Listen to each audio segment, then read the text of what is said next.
আমাদের দলের মূল লক্ষ্যটাই ছিল। আপনি দেখুন যে আপনি রাজনীতি করার অর্থ কি, আর ক্ষমতা পরিবর্তনের রাজনীতি, সাংবিধানিক রাজনীতিটার অর্থ কি? রাজনীতির অর্থ এই নয় যে আপনি সবসময় সরকারে থাকবেন কিংবা এটি থাকবেন।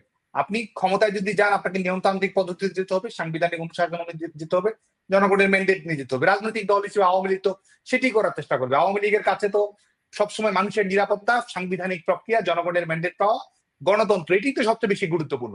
এখন কেউ যদি সহিংসতাকে রাজনৈতিক কৌশল হিসেবে প্রতিষ্ঠিত করতে চায়, একটি দেশে যখন শঙ্কা রয়েছে যে মানুষের তারা যে কিলিং মিশন বাস্তবায়ন করতে যাচ্ছে, আপনি দেখছেন যে প্রকাশ্যভাবে কিলিং মিশন বাস্তবায়ন করা, সেই প্রবণতাটা কয়েক গুণ বাড়িয়ে দেওয়ার জন্য কর্মসূচি দেওয়া হচ্ছে। সরকার চেষ্টা করছে সেটি শান্তিপূর্ণভাবে নিরসন করার, এবং সেই সময় সরকার এবং একটি দায়িত্বশীল রাজনৈতিক দল প্রধানতম যেটি চেষ্টা থাকবে সেটি যেন তারা যেন কেউ কোনো মুখোমুখি না হয় সেটি নিশ্চিত করা। রাজনৈতিক দল হিসেবে আওয়ামী লীগ এবং সরকার, শেখ হাসিনা সরকার কিন্তু সেটি করার চেষ্টা করেছে। এখন সহিংসতাকে যদি রাজনৈতিক কৌশল আমরা হিসেবে মনে করতে চাই এবং রাজপথে আপনি ক্ষমতা দেখিয়ে মানুষের মৃত্যুর কারণ হচ্ছেন, সেটিকে যদি আপনি মনে করেন যে এটা সাহসের প্রমাণ, আমরা কিন্তু কোন অবস্থাতেই সেই রাজনীতি অতীতেও করিনি এবং ভবিষ্যতেও আমরা সেই রাজনীতিকে সমর্থন করব না। সাদ্দাম, আপনার কাছে আমার আরো খুবই গুরুত্বপূর্ণ দুটি প্রশ্ন আছে, কিন্তু একজন এই প্রশ্নটি বারবার আমার কাছে জানতে চাইছেন, মানে প্রশ্নটি যেন আমি আপনাকে করি।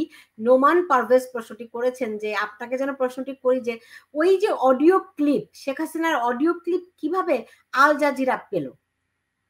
প্রথম কথা হচ্ছে অডিও ক্লিপটি তো ভিত্তিহীন। আর দ্বিতীয় বিষয় হচ্ছে যে এটি নিয়ে তো আইনানুগ দৃষ্টিকোণ থেকে যদি দেখেন যে আপনার তথ্যচিত্রেও কিন্তু সেটি রয়েছে, যেটির আমাদের যে প্রামাণ্য হিসেবে যেগুলোকে উপস্থাপন করা এভিডেন্স হিসেবে, সেটির যে আইন কানুন রয়েছে, বাংলাদেশের প্রচলিত আইন কানুন, সেটিরও কিন্তু এটি লঙ্ঘন ঘটেছে।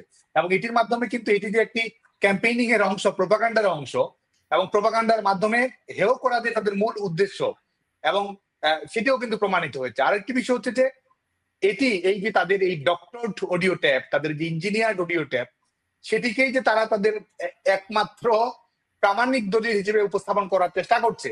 প্রকৃত কোনো তথ্য, প্রকৃত কোনো সত্য, প্রকৃত কোনো প্রমাণ যে নেই, বরং প্রকৃত সত্যটা বরং তারাই, যারা সেই সরকার দখল করে আছে, তারাই যে এই কর্মকাণ্ডগুলোর সঙ্গে, হত্যা সহিংসতাগুলোর সঙ্গে সম্পৃক্ত, সেটি যে উন্মোচিত হওয়ার যথেষ্ট সুযোগ রয়েছে।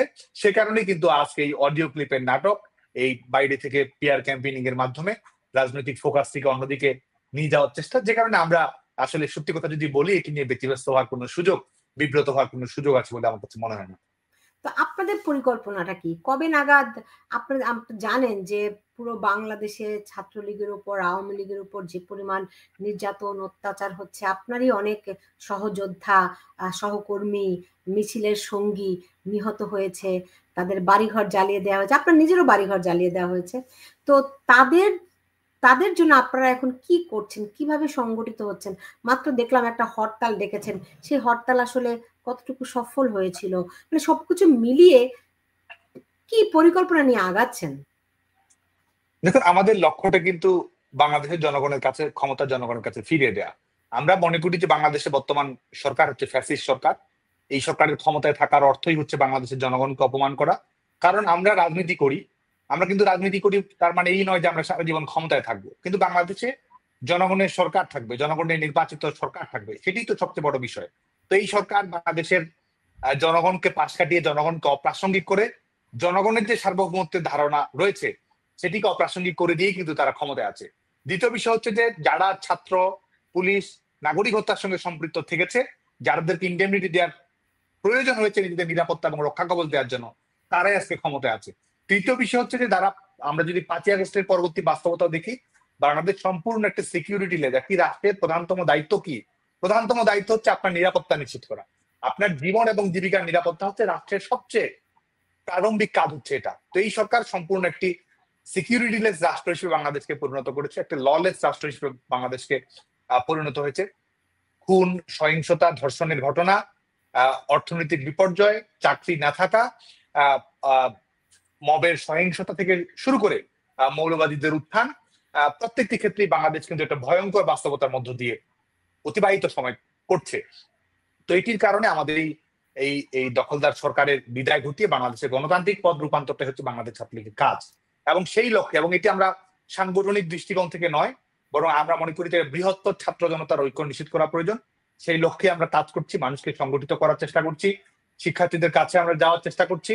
প্রশ্ন যদি থাকে, উদ্বেগ যদি থাকে, সংশয় যদি থাকে, শঙ্কা যদি থাকে, সেগুলো আমরা দূর করার চেষ্টা করছি এবং আমরা সুস্পষ্ট করে বলছি যে আমরা এই এই সংকট আমরা মোকাবেলা করবই করব এবং আমরা সেই সংগঠিত শক্তির মাধ্যমে, জনগণের শক্তির মাধ্যমে, শান্তির শক্তির মাধ্যমে এবং লড়াই এবং আত্মত্যাগের মাধ্যমেই আমরা আমাদের সংগ্রামকে এগিয়ে নিয়ে যাবো। আমরা বিজয়ী হব এবং বিজয়ী হওয়ার শর্ত হিসেবে আমরা কোনো অবস্থাতেই এই দখলদার সরকারের অপকৌশল আমরা কখনোই অবলম্বন করব না। সাদ্দাম, এই 5ই আগস্টের পরে বাংলাদেশের নারীরা অনেক সংকটের মধ্যে আছে, আপনিও জানেন, বিভিন্ন জায়গায় তারা নির্যাতিত হয়েছে। কিন্তু 5ই আগস্টের আগেই ইডেন কলেজের ছাত্রলীগের নেত্রীরা যেভাবে করে আক্রান্ত হয়েছে, তাদের উপর যে পরিমাণ অত্যাচার নির্যাতন হয়েছে, এমনকি একজন ধর্ষণের পর্যন্ত শিকার হয়েছে, তাদের ব্যাপারগুলো কেন সেইভাবে সামনে এলো না? এই পুরো বিষয়টি তো আসলে আপনি দেখুন যে সিলেক্টিভ নৈতিকতার যে বিষয়টি আছে, এবং বিশেষ করে আমাদের মানবাধিকার কর্মী, গণমাধ্যম কর্মী, যদিও বাংলাদেশের গণমাধ্যম বলে আসলে বর্তমানে কিছুই নেই, সেই প্রশ্নগুলো কিন্তু সামাজিক যোগাযোগ মাধ্যমে অন্তত আসছে। শুধুমাত্র আপনি যদি দেখুন 16 জুলাইয়ে আপনি দেখবেন যে রোকেয়া হলে, আমাদের ছাত্রলীগের রোকেয়া হলে তো কোনো অনাকাঙ্ক্ষিত ঘটনা ঘটেনি। হলের ভেতরে ছাত্রলীগের কর্মীদের সঙ্গে আমাদের কারো কোনো ধরনের কোনো অনাকাঙ্ক্ষিত অপ্রীতিকর পরিবেশ ঘটেনি। তারা আক্রমণ করেছে এবং তারা দেখুন, আপনি বাংলাদেশে আজকে নৈবেত্তিক মূল্যায়নের জায়গাটা কোথায় চলে গেছে। তারা আক্রমণ করছে, তারা আক্রমণটাকে বড় মহিমান্বিত করছে এবং যিনি আক্রমণের শিকার হয়েছেন, যিনি ভিকটিম, তাকে বরং ব্লেম দেওয়া হচ্ছে। অথচ তার অপরাধ থেকে আমরা যদি প্রশ্ন করি যে তার অপরাধটা কি, তিনি কি করেছেন, বা তার শিক্ষা প্রতিষ্ঠানের অভ্যন্তরী বা কি ধরনের অনাকাঙ্ক্ষিত ঘটনা ঘটিয়েছেন যার বদৌলতে এটি ঘটবে, এর কিন্তু কোনো জবাব নেই। ঢাকা বিশ্ববিদ্যালয়ের হলগুলোতে আমাদের Eden college, Badrunnesa college, government college of applied human science, এই ঘটনাগুলো ঘটেছে। ঢাকা বিশ্ববিদ্যালয়ে একদিন আপনি দেখবেন যে 14, 15, 16, 400 থেকে 500 রুম তারা পুড়িয়ে দিয়েছে, সার্টিফিকেট পুড়িয়ে দিয়েছে। এই ঘটনাগুলো কিন্তু তার আগেই ঘটেছে, যখন এই 16 তারিখের যখন তারা মৃত্যুর মিছিল তারা শুরু করলো এই দখলদার বাহিনী, তার আগেই কিন্তু এই ঘটনাগুলো ঘটেছে। তো এবং যখন তারা তাদের আন্দোলনটি দাঁড়িয়েছে নারীদের উপর সহিংসতা করে, সেই সহিংসতার দায়ভার আমাদের উপর চাপিয়ে দেয়। এবং আপনি দেখুন যে প্রথম আলোর কথা যদি বলি, এই রিপোর্ট তারা করেছে। আপনার যদি মনে আছে যে একটি ছবি আপনি দেখবেন, যেটি 16 বিশেষ করে 15 তারিখের পর থেকে সামাজিক যোগাযোগ মাধ্যমে এসেছে, এবং সেখানে দেখবেন যে একজন মেয়ে ধাওয়া পাল্টাতে হয়। অনাকাঙ্ক্ষিত ঘটনা, যে কোনো অনাকাঙ্ক্ষিত ঘটনায় আমরা কোনো অবস্থায় সমর্থন করি না, কিন্তু আমি জাস্ট একটা নৈমিত্তিক মূল্যায়নের জায়গা থেকে যদি বলি, যে আপনি দেখবেন যে সেখানে একটা চশমা পড়া, একেবারে আপনি দেখবেন যে ফুটপাতের পাশে, দেয়ালের পাশ গেছে, রক্ত ঝরছে নাক বেয়ে, কপাল বেয়ে, সে একটা ছবি কিন্তু ভাইরাল হয়েছিল সে সময়। ওই নারীর হাতে একটা ছড়ি, লাঠি, ওই লাঠিটা শুধু লাঠি নয়, ওইটা একটা অস্ত্র। না, আমি সেটি বলছি না, আমি সেই মূল্যায়নে যাচ্ছি না। আমি যে আপনাকে ব্যাখ্যা দিতে যাচ্ছি। এবং আজকে কিন্তু এই যখন 16 জুলাই মানে এক বছর সেই ঘটনাকে স্মরণ করে তারা রিপোর্ট করেছে, সেখানে কিন্তু সেই মেয়ে, তিনি যখন ঘটনার বর্ণনা দেন, আপনি শুনবেন তার বর্ণনায় কিন্তু আছে যে স্বাভাবিকভাবে যখন তারা আক্রমণ করেছে, তো কারণ তাদের মূল লক্ষ্যই ছিল পরিবেশটি উত্তপ্ত করা। তারপর ধাওয়া পাল্টা দেওয়ার ঘটনা ঘটেছে, এটা অস্বীকার করার সুযোগ নেই। ধাওয়া পাল্টা দেওয়ার ঘটনা ঘটেছে। ধাওয়া পাল্টা দেওয়ার ঘটনার মধ্যে সে পড়ে গিয়ে আঘাত পেয়েছে এবং তার যে কারণে তার রক্তক্ষরণের ঘটনা ঘটেছে, এবং সেটিকে কিন্তু চালিয়ে দেওয়া হচ্ছে ছাত্রলীগের আক্রমণে, সে তার রক্তক্ষরণের ঘটনা ঘটেছে। এবং আপনি দেখুন যে ছাত্র শিবিরের, আজকে তো আল জাজিরা রিপোর্টে দেখলেনই, এর বাইরে যদি দেখেন যে ছাত্র শিবিরের বর্তমানে যিনি ঢাকা বিশ্ববিদ্যালয়ের সভাপতি, তিনি বর্ণনা দিয়েছেন যে তারা 14 তারিখেই প্রফেশনাল ক্যামেরাম্যান, দেশি বিদেশি গণমাধ্যম থেকে শুরু করে তাদের ক্যামেরা সেট করা ছিল। এটা তাদের বক্তব্য, আমাদের বক্তব্য না, যে বিভিন্ন অ্যাঙ্গেল থেকে তারা ছবি তুলবে, শত শত ছবি তুলবে, এবং মুহূর্তের মধ্যে সেগুলো তারা ভাইরাল করে দিয়ে তারা এক ধরনের উত্তপ্ত পরিবেশ পরিস্থিতি তৈরি করবে। তো সে কারণে প্রত্যেকটি ছবি কিন্তু সেভাবে তৈরি করা, প্রত্যেকটি ছবি সে ধরনের পরিবেশ পরিস্থিতির মধ্যে তৈরি করা। 15 তারিখে ধাওয়া পাল্টা দেওয়ার ঘটনা ঘটছে, ধাওয়া পাল্টা দেওয়ার ঘটনার কারণে হয়তো অনাকাঙ্ক্ষিত ঘটনাও ঘটেছে, সেটা তো অস্বীকার করার সুযোগ নেই। কিন্তু যেটি একপাক্ষিক আক্রমণ হিসেবে যেটিকে চাপিয়ে দেওয়ার চেষ্টা করে, একপাক্ষিক আক্রমণ তারাই সূচনা করেছে, এবং এই ঘটনার বর্ণনাটা তারা সেভাবে দিয়ে এক ধরনের রাজনৈতিক প্রতিহিংসার পরিবেশটি তারা আসলে চরিতার্থ করতে চেয়েছে।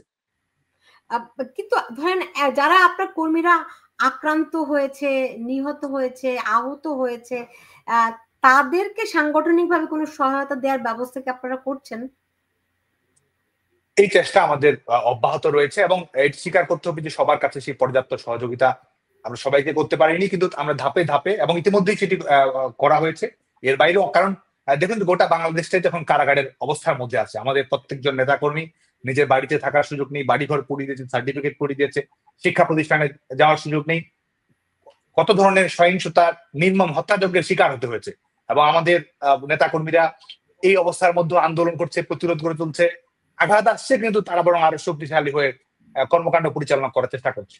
আমরা চেষ্টা করছি, কিন্তু অবশ্যই আমাদের সীমাবদ্ধতা রয়েছে, কিন্তু আমাদের সীমাবদ্ধতা থাকা সত্ত্বেও আমাদের কর্মীদের যে অসীম মনোবল রয়েছে, এই অসীম মনোবলে আসলে আমাদের সংগ্রামকে এগিয়ে নিচ্ছে। সাদ্দাম, আপনি অনেকক্ষণ ধরে আপনার কর্মীদের কথা বললেন, কিন্তু আপনি একবারও বললেন না আপনার বাড়িটিও পুড়িয়ে দেওয়া হয়েছে, এমনকি আপনার বাবা মারা গেছেন, তার জানাজায় আপনি সন্তান হিসেবে, পুত্র হিসেবে উপস্থিত থাকতে পারেননি। এই সময়গুলো কিভাবে, আপনাদের জীবন তছনছ হয়ে গেছে, এটা আমি বুঝতে পারি, এই সময়গুলো কিভাবে দেখছেন, কিভাবে মূল্যায়ন করছেন? এটি গোটা আমি বাংলাদেশের একজন নাগরিক হিসেবে আমার যে অবস্থা, গোটা বাংলাদেশের সমস্ত মানুষকে আসলে একই অবস্থার মধ্যে দিয়ে যেতে হচ্ছে। এবং যারা হয়তো ছাত্রলীগকে অপছন্দ করেন, যারা হয়তো আওয়ামী লীগকে সমর্থন করেন না, যারা হয়তো আন্দোলনেও ছিলেন, আপনি দেখুন যে মানুষের তো আর নিরাপত্তা নেই। একজন অভিভাবক শঙ্কার মধ্যে থাকছেন যে তার মেয়ে নিরাপদে শিক্ষা প্রতিষ্ঠানে যেতে পারবে কিনা, কোনো ধরনের অঘটনের শিকার হবেন কিনা, সেটি নিয়ে সংশয় আছে। যিনি হয়তো অন্য রাজনৈতিক দল করেন, তিনি আজকে ব্যবসা বাণিজ্য করতে পারছেন না। যিনি হয়তো চাকরি করেন, তিনি জানেন না যে কখন তিনি মবের শিকার হবেন। যিনি হয়তো একজন পুলিশ, তিনি হয়তো দক্ষতা মেধার ভিত্তিতে চাকরি পেয়ে কাজ করতে চেয়েছেন, সার্ভিস দিতে চেয়েছেন, আজকে প্রত্যেকটা মুহূর্ত তাকে আতঙ্কে থাকতে হচ্ছে। এবং যিনি হয়তো গার্মেন্টস শ্রমিক, তিনি আজকে একটা সংখ্যার মধ্যে, ইতিমধ্যেই কলকারখানাগুলো বন্ধ হয়েছে, চাকরি হারা অবস্থার মধ্য দিয়ে সবাইকে যেতে হচ্ছে। অভিভাবকেরা উদ্বেগের মধ্যে রয়েছে, ছেলেমেয়েরা লেখাপড়া শেষ করে চাকরি পাবে তার ন্যূনতম অর্থ কোনো গ্যারান্টি নেই। কোটা না মেধা পরিণত হয়েছে সুপারিশে, এবং পুরো চাকরি ব্যবস্থাকে তারা কুক্ষিগত করেছে। দলীয় বিবেচনায়, রাজনৈতিক বিবেচনায় নিয়োগ প্রদানের পক্ষে তারা ত্বরান্বিত প্রত্যেক মুহূর্তে করছে। তো গোটা বাংলাদেশে এক ধরনের আহ সংকটের মুখে রয়েছে, যে কারণে আমাদের কাছে আমরা যেটিতে ফোকাস করার চেষ্টা করছি, আমরা লড়াইটাকে ফোকাস করার চেষ্টা করছি, সংগঠিত করার চেষ্টা করছি। এবং আমাদের দেখুন, এটি আমাদের জন্য তো নতুন অভিজ্ঞতাও। আমরা যারা রাজনৈতিক কর্মী, আমাদের আমরা একটা নতুন বাস্তবতার মধ্য দিয়ে যাচ্ছি, এবং লড়াইয়ের শিক্ষা আমরা পাচ্ছি, সংগঠিত হওয়ার শিক্ষা আমরা পাচ্ছি, প্রতিকূল পরিস্থিতি মোকাবেলা করার আমরা শিক্ষা আমরা পাচ্ছি। এবং এই সংকটকালীন সময়ে নিজেদের সীমাবদ্ধতা গুলো, সেটি নিয়েও আমাদেরকে এক ধরনের মূল্যায়ন করার সুযোগ হচ্ছে। আমাদের আগেকার কর্মকাণ্ডগুলো, সেগুলো নিয়ে রিভিজিট, রিথিং করার সুযোগ হচ্ছে, পুনর্মূল্যায়ন করার সুযোগ থাকছে, ভুলগুলো সংশোধন করার সুযোগ থাকছে। এবং এটির মাধ্যমে কিন্তু আমি যেটি মনে করি যে গোটা বাংলাদেশের ছাত্রলীগের নেতাকর্মীরা একটা ইতিবাচক ছাত্র রাজনীতি করেছেন বঙ্গবন্ধু কন্যা দেশরত্ন শেখ হাসিনার নির্দেশনা এবং ভালোবাসায়। একটা প্রতিযোগিতামূলক ছাত্র রাজনীতি করতে চেয়েছেন এবং বাস্তবায়ন করেছেনও আসলে অনেক ক্ষেত্রে ছাত্রলীগের নেতাকর্মীরা। আজকে একটা নতুন বাস্তবতা, একটা ফ্যাসিস্ট সরকারের মুখোমুখি ছাত্রলীগের নেতাকর্মীরা, একটা খুনি সরকারের মুখোমুখি ছাত্রলীগের নেতাকর্মীরা, এটা দখলদার সরকারের মুখোমুখি নেতাকর্মীরা। তো এর মধ্যে যে লড়াইয়ের শিক্ষা, সংগ্রামের শিক্ষা, মিছিলের শিক্ষা পাচ্ছে ছাত্রলীগের নেতাকর্মীরা, আমরা মনে করি তারা আরো অনেক বেশি শানিত হচ্ছে, তারা আরো অনেক দীপ্ত হচ্ছে, তারা অনেক সাহসী হচ্ছে। সেই শিক্ষার মূল্যটা একটু বেশি হয়ে যাচ্ছে না? দাম একটু বেশি দেওয়া হয়ে যাচ্ছে না? সেটি দিতে হচ্ছে, সেটি বাংলাদেশের মানুষকেই, সেটি গোটা বাংলাদেশের মানুষকে আসলে দিতে হচ্ছে। কিন্তু আমাদের ছাত্রলীগের কর্মীদের কাছে সবচেয়ে বড় লক্ষ্যটা কি? ছাত্রলীগের নেতা কর্মীদের কাছে মূল লক্ষ্যটা যদি বলেন, আমাদের মূল স্বপ্ন তো দেশকে ঘিরে। আমাদের দেশটা গণতান্ত্রিক হবে, দেশটা মুক্তিযুদ্ধের অঙ্গীকারের ভিত্তিতে পরিচালিত হবে, দেশের মানুষের স্বস্তি থাকবে, নিরাপত্তা থাকবে। তো বাংলাদেশের ছাত্রলীগের নেতাকর্মীরা এই এই যে বৃহত্তর লক্ষ্য, জনকল্যাণের লক্ষ্য, মানুষের জন্য একটি ইতিবাচক বাংলাদেশের লক্ষ্য, এটা গণতান্ত্রিক বাংলাদেশের লক্ষ্য, আমাদের ছেলে মেয়েদের জীবনের গ্যারান্টি থেকে শুরু করে এই যে সমস্যাগুলো রয়েছে, সমস্যাগুলো নিরসন করার যে প্রত্যাশা, সেই বৃহত্তর লক্ষ্যকে সামনে রেখে কিন্তু ছাত্রলীগের নেতাকর্মীরা নিবেদিত প্রাণ হয়েছে। যুগে যুগে ছাত্রলীগের নেতাকর্মীরা এটাই করেছে, এবং বর্তমান সময় তারা এই এই এক ধরনের যে ব্যতিক্রমী বাস্তবতা, এই ব্যতিক্রমী বাস্তবতায় এই জীবন কাঠি সামনে রেখে, এই স্বপ্ন সামনে রেখে, লক্ষ্য সামনে রেখেই ছাত্রলীগের নেতাকর্মীরা কিন্তু ঘুরে দাঁড়ানোর চেষ্টা করছে।